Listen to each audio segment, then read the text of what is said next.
Mumastreets muri kubvira, My Titi has released the song Kenan ichitaura zvakawanda but yanyanyisa kudedicatwa kuna Daddy. Welcome back to your channel. Please don't forget to like and subscribe. Just before Daddy died, a day before Vamarata vashaika wanze vakafonera vakomana vakati uyai munditore mavideos ekuti ndise panziyo yangu Kenan ndokuita nziyo iyi. The visuals guys are on point. Nziyo yacho ukairidza, I think you can actually go the whole night ichita play at the back of your mind. It is a beautiful beautiful song. Unoshaya kuti My Titi vari kuregera chiko chipo chakadai, chipo chihombe chinotodarika chero chababa Harare. Imi kani ndo gospel ka iri, kwete zvimwe zvinoimbwa mumastreets umu kungotiwo vanhu vane majealous zvavo, but mostly the netizens are saying we are right behind you. In no time yatosvika 50,000 views on YouTube iriko ku YouTube kwavo My Titi. Mwari vanguri vachida kukushandisa naye murandakadzi, wakamirirei nhai? Chokwadi uchanotongwa kudenga ukasaita zvawakatumwa.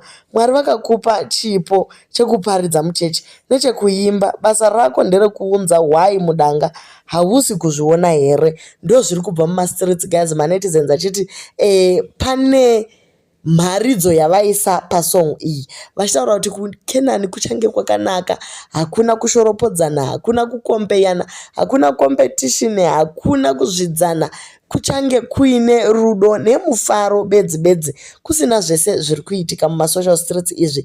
The song is a clear picture of the life that she actually wants to live guys. Wow, I was listening to this song since afternoon. My vocalist acho are on point, the backing vocalist, and pavanotanga song yacho guys unongobva watongopinda inside naika. Okay, this woman is talented. The voice, if you listen to this song, you go deep.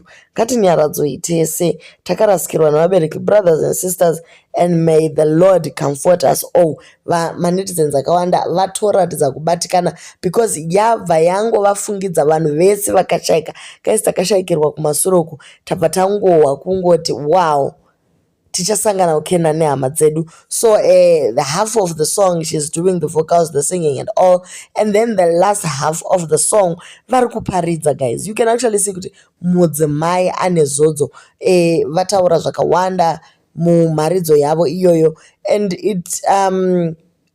it appealed to the emotions of manetizens vakati dee wangogonaka kuti ukontinue nehuminister kana kutongoita mufundisi chaiko zvese zvinongoita. You come from a family of preachers, vana mai Bwanya, vana Dr. Murata, zvichienda zvakadaro. You are talented and you can also do the same.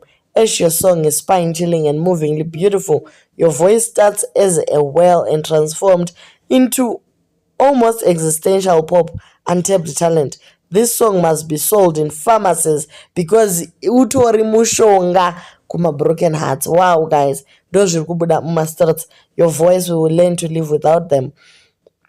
We will learn to live without them, vakatishaikira, but cherish the beautiful memories we shared with them. Not an easy thing to lose our beloved ones. Thank you My Titi.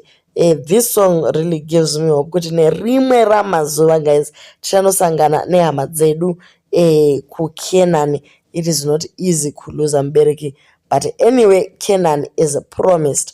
This song one time unonzwa mumwe munzwiro usinganzwisisiki. Well done mami, dai vakupfuudzai, dai Mwari vakupfuudzai kumberi mberi, chipo chacho chamuinacho chakanyanya. Yes, God whisper to you more about the song so that iperekedze baba.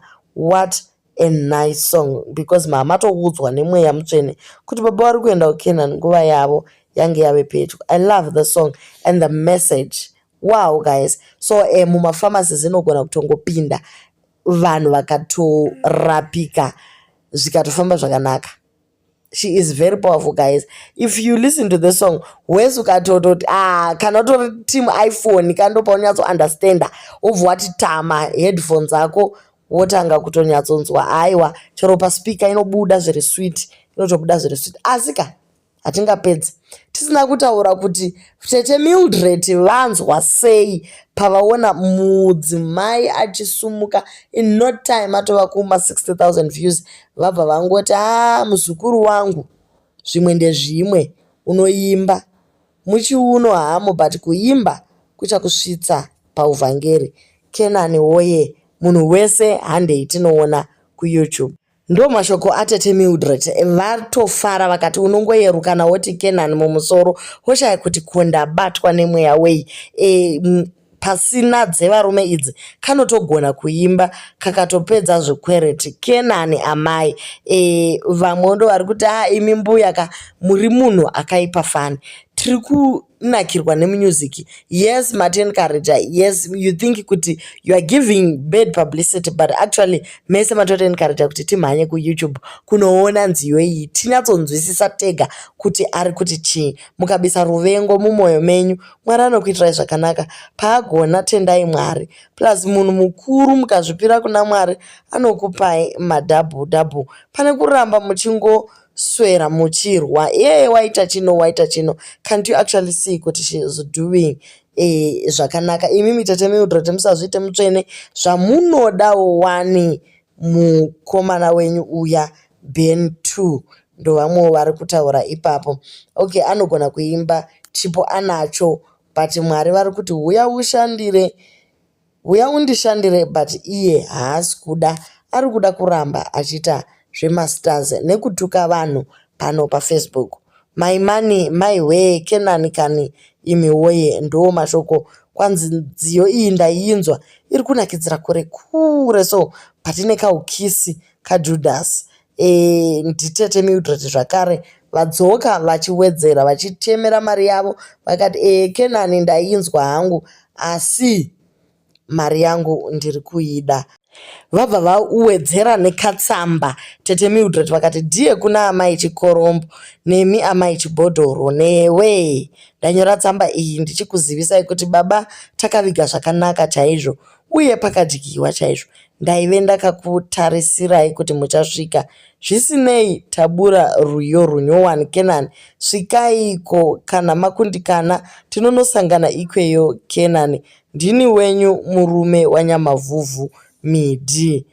Saka Kenani haisi kutombomira guys kuti kwaizvo nekuti ini ndonzi Mildred kana kuti ndadai we. Aiwa, zviri kungoendera mberi, vanhu variko guys. Kenani new song nyamavhuvhu mhanya kuYouTube, link in comment section. So tete Mildred still vari pakati pekudhisa maititi vaisa link yacho yenziyo Kenani kuti munhu wese ngaamhanye anoona. Maybe vanhu vakaona zvikwereti zvingabhadharwa, but anyway tisasanganise nyaya dzisingasangani. Kenani guys is the bomb, is the blast. Munhu wese kuYouTube hande itinoona.